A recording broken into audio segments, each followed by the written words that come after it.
मैं doctor Archana Khandelwal Bhilwara SMM government girls college Rajasthan से।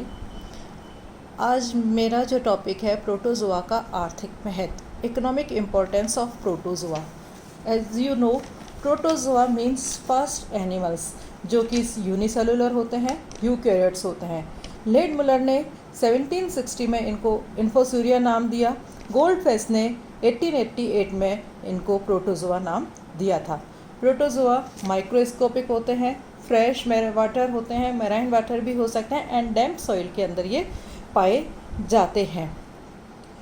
Protozoa एक ऐसा यूनिसेलुलर एनिमल है जो कि एक ही सेल इसके अंदर होती है और प्रोटोप्लाज्म होता है। जीवन की सभी जैविक क्रियाएं इसी एक सेल के द्वारा पूरी होती हैं।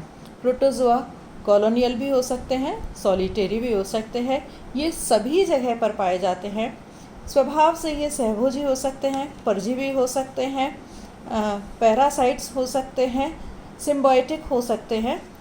ये सहभोजी और परजीवी प्लांट्स के ऊपर भी हो सकते हैं और एनिमल्स के ऊपर भी हो सकते हैं।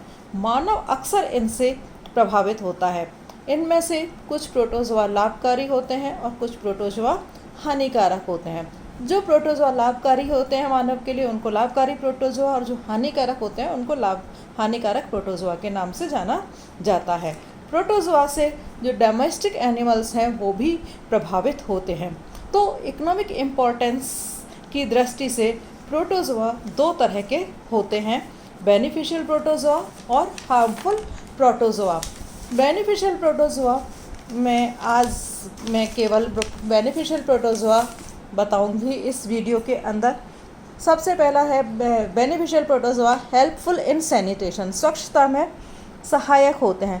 प्रोटोजोआ की बहुत सारी जातियां स्वच्छ पानी के अंदर रहती हैं जो कि होलोजोइक विधि से पानी को साफ करने का काम करती हैं और उसको पीने योग्य पानी को बनाती हैं। इस प्रकार से प्रोटोजोआ एक तरह से प्रदूषण को भी प्रदूषण में भी सहायता करता है, पानी को स्वच्छ बनाने में, पानी को स्वच्छ बनाने में सहायता करता है। दूसरा है आहार के रूप में, एज फूड भी प्रोटोजोआ जो है काम में आते हैं।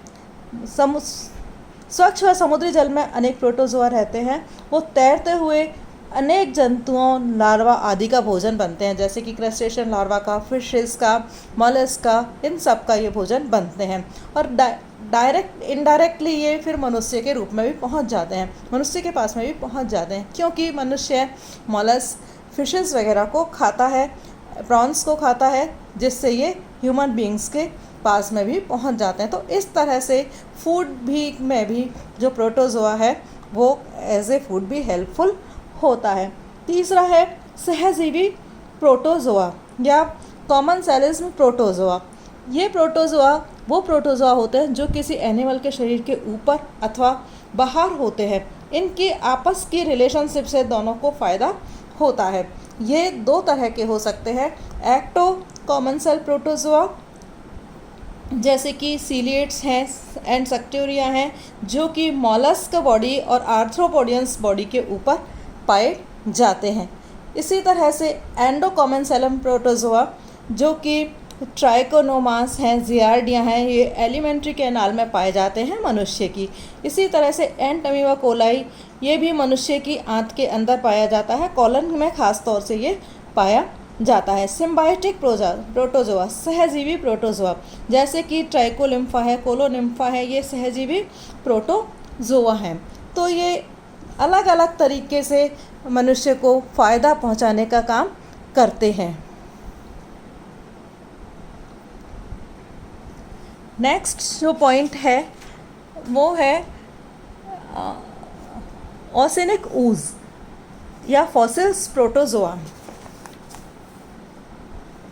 कुछ रेडियोलेरियंस, फोरामिनिफेरंस और होलोजोआ समुद्री प्रोटोजोआ की देह पर सिलिका या कैल्शियम कार्बोनेट का बना कंकाल पाया जाता है। इनकी जब मृत्यु हो जाती है तो ये सिलिका और कैल्शियम कार्बोनेट का कंकाल जो है समुद्र की तली में जम जाता है और यही फिर परिवर्तित होकर के कुछ समय के बाद में ओसेनिक ooze कहलाता है। लाखों वर्षों से ये जमा हो रहे हैं और इस वजह से ये एक चट्टानों के रूप में भी हो गए हैं। तो ये ही फॉसिल्स की तरह से भी काम में आते हैं। तो इनसे हमें व्यावसायिक लाभ भी मिलता है। जैसे कि मिस्र के पिरामिड्स जो हैं वो न्यूमेलाइट्स फोरामिनाफेरा कंकाल के बनाए गए हैं। फ्लिंट व चर्ट की जो कठोर चट्टानें हैं वो रेडियोलेरियन लार्वा के कंकालों में से बनी हुई हैं। ट्रिपोली स्टोन्स जो है पॉलिश करने के काम में आता है, ये भी रेडियोलेरियन के कंकाल के द्वारा बने होते हैं। कुछ जो कंकाल हैं, प्रोटोजोआ कंकाल हैं, वो फिल्टर करने के काम में भी आते हैं। अधिकतर रेडियोलेरियंस लार्वा जो हैं, फोरामिनाफेरस लार्वा जो हैं, तेल के भंडारों के पास में पाए जाते हैं। अतः तेल की उपस्थिति का भी पता इन प्रोटोजोअन्स के द्वारा चलता है। Protozoa in study. प्रोटोजोआ जो है सरल और प्रिमिटिव प्रकार का एनिमल है, एक कोशिकीय है, तो इस वजह से इनके द्वारा स्टडी करने में भी आसानी रहती है। वे अलग अलग तरह के प्रोटोजोआस जो है वो अलग अलग तरह की स्टडीज़ के काम में आते हैं। जियोलॉजी एंड पैलेंटोलॉजी भी ये काम में आते हैं। इनके द्वारा हम एनिमल्स के विकास का भी अध्ययन करते हैं।